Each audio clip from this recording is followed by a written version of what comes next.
the 619 finally gonna be 86th? I'm Chris Wolvie, the wrestling vlog who always tells it like it is.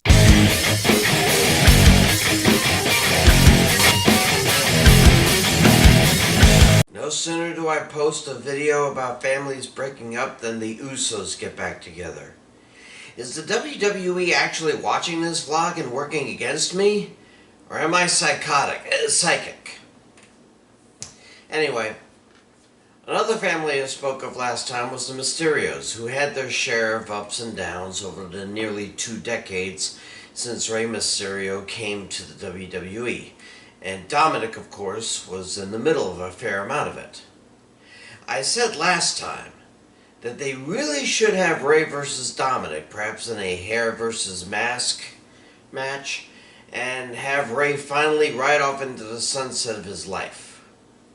Well, considering what we heard on SmackDown, that just might be happening.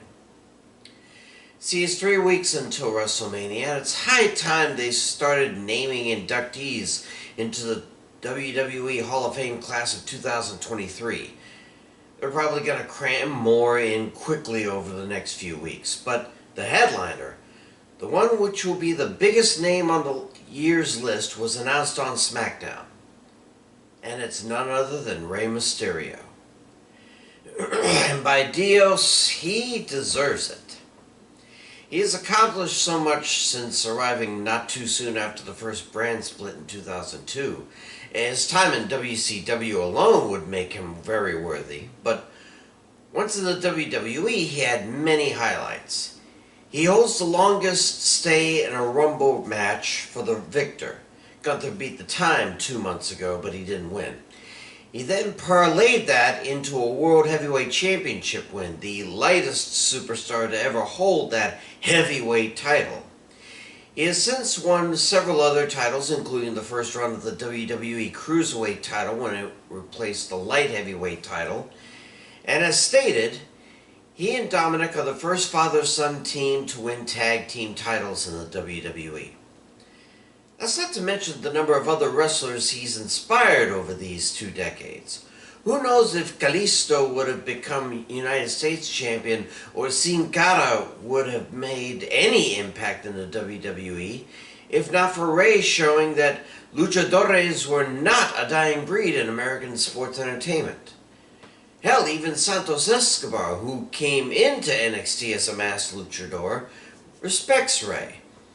And he didn't show any respect to anyone but himself in the brief time he's been in the WWE. So yes, Rey Mysterio is definitely Hall of Fame caliber. But if history means anything, that also means he's not long for the main roster as an active superstar. It was 2008, and in the months leading up to WrestleMania 24, Ric Flair had been on a decent roll. That's when a deranged Mr. McMahon gave him a do-or-die clause. This meant that his next defeat in a WWE ring would be his last match inside said ring. And wouldn't you know it, he was pegged as the first inductee into the 2008 class of the WWE Hall of Fame. A lot of people hyped that Flair would be the first ever active superstar to be inducted. Yeah, that moniker lasted all but 24 hours. As said, at WrestleMania 24, he and Shawn Michaels competed against each other, and after an "I'm sorry, I love you," Michaels gave him the last of 3 sweet chin music super kicks to put Flair down and out of the ring for good, as a wrestler anyway. Rick would later join his fellow 4 horsemen in the Hall of Fame and be the first man inducted twice. And he still shows up from time to time, usually to cheer on his daughter Charlotte. Is it going to be deja vu all over again?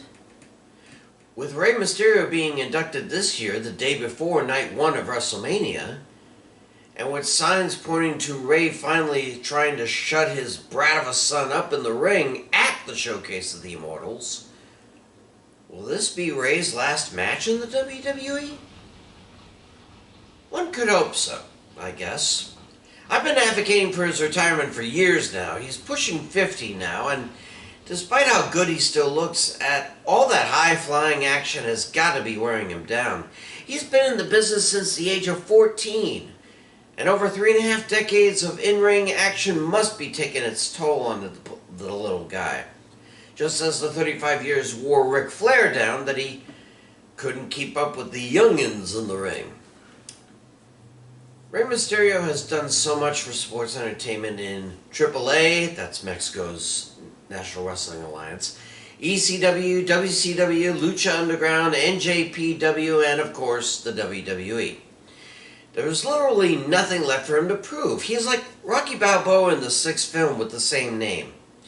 He's getting on in years, he had his time in the sun. I guess all he needs is one last match where he shows the, this time literal, next generation how it's done on the grandest stage of them all.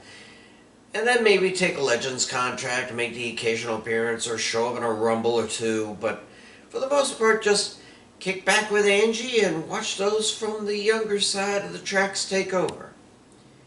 As stated, the last active member made a Hall of Famer only lasted a day. If history keeps up, that means Rey time as an active HOFer will also be a day. Or 2 at best. Let's hope he goes out with a bang. I'm Chris Wolvie, the wrestling blog who always tells it like it is. Stay safe, pray for peace, and I'll see ya.